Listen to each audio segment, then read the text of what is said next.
आम सर्टिफिकेट पाइचु आम विधानसभा जाऊँ जदि विधानसभा गृह भीतर आम जापर ना कि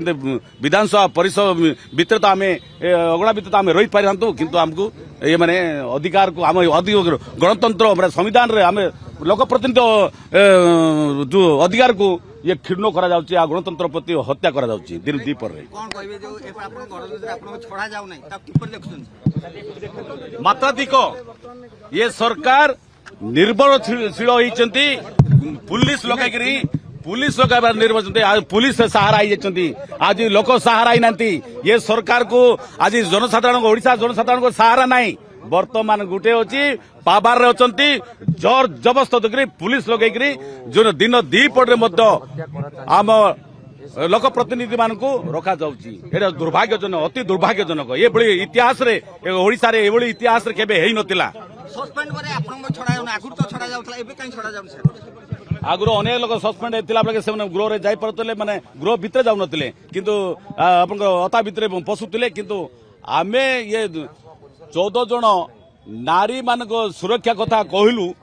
बहुत बड़ पाप बदे ये सरकार को हेगला ये सरकार जदि से माने हमको सस्पेंड तो कले कले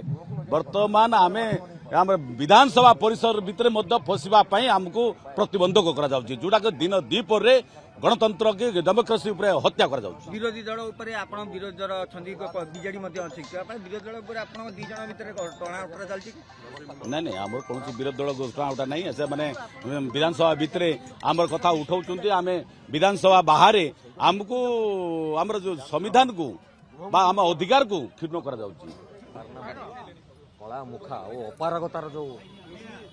परिवेश सृष्टि होती लुचेवा ये गोटे प्रयास विधायक माने कांग्रेस जदि चलीजे असल मुखा खोलीज तेणु सी पुलिस लगे बलपूर्वक भावे जोपरी भावे विधानसभार गृह को अपवित्र कले पुलिस पशिबार कौन नियम ना जदि विधायक जापरेनि पुलिस को हिसाब से जीव पुलिस विधानसभा गृह को सभागृह मध्य प्रवेश कर नियम केबे है यहाँ बोधे मत लगुच मोहन माझी सरकार गोटे नूतन संविधान लिखे ओडिशा इतिहास तेणु से दिन रातिर जो अघटन जोपरी भावे विधायक मानक आनी राजरास्तार छाड़ दिया गला यहाँ गोटे गणतंत्र प्रति घोर विपद माड़ी आसला बोली मन हो सरकार आज भी जो नियम कर नियम अच्छी आपण विधानसभा सस्पेंड करदे आम सभागृह को जाई न पारू किंतु आमर दाबी आम तो अहिंसार प्रतीक महात्मा गांधी प्रतिमूर्ति तले बसी जन पार आम दाबी कर प्रतिवाद कर ये नियम अच्छी ये नियम को कहीं भांगी दे पारे कि कौन आज पुलिस भाई मैंने अटके आम जानू पुलिस भाई को पचार देखिए देखाओ आमको रिटर्न दियो जो कौ अधिकार आपण मैंने आमको अटकाउं आपण मत रिटर्न दिखाँ आम लोकों द्वारा निर्वाचित प्रतिनिधि आम कौन सरकारी चाकरिया नुहे आम आसुचे आमको फेरे देवे भाई तुम पढ़ा सस्पेंड हो जाइए आम कौन सस्पेंड 7 दिन पर तो आम विधायक तो आज कौन पे एत पुलिस एस्कॉर्ट कराई कौन कथा आम भी किसी बुझीपारूँ तेणु कांग्रेस को से भय कर आम विधायक हिसाब से दाबी करूँ सरकारी वार्ता शुणे टे सचेतन हे बुद्धि उदय हवा दरकार अच्छी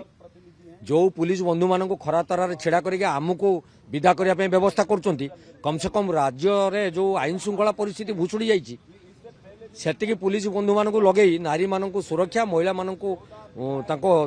सुरक्षा एवं भुशुड़ी जाइथिबा अव्यवस्था को आईन श्रृंखला परिस्थिति को सजाड़बार जदि व्यवस्था करते राज्यवासी हुए तो टिके भल पाते और बाहवा दियंते अजथा ये जो समस्या भीतर को डाकी आनी अजथा द्वंद्व भीतर को पशुंट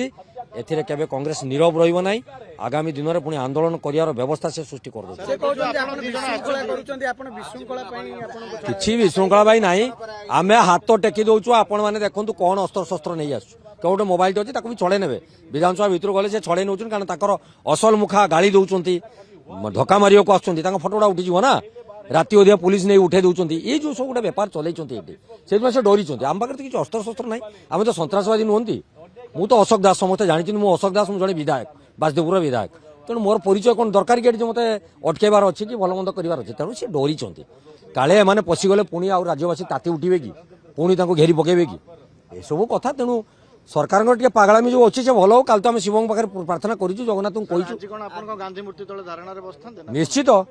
ଆମେ ଗାନ୍ଧୀ ମୂର୍ତ୍ତି ତଳେ ଧାରଣା ବସିବା ପାଇଁ ହିଁ ପ୍ରସ୍ତୁତ ହେଇକି ଆସିଛୁ। ଆମେ କୋଉଠିକି ଯିବୁ, ଆଉ କାହା ପାଖରେ ବସିବୁ?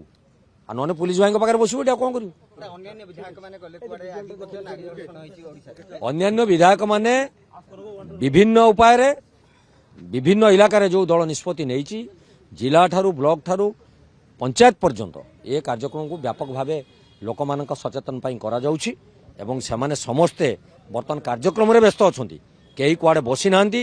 ସମସ୍ତ ବିଧାୟକଙ୍କର ଆଖିରୁ ନିଦ ହଜିଛି। ସରକାର ଯେଉଁଭଳି ଭାବେ ଅଗଣତାନ୍ତ୍ରିକ ଉପାୟରେ ଯେଉଁ ପଦକ୍ଷେପ ନେଲେ ତାହା ନିନ୍ଦନୀୟ ଘଟଣା। ରାଜ୍ୟବାସୀ ତାର ଉତ୍ତର ଦେବେ।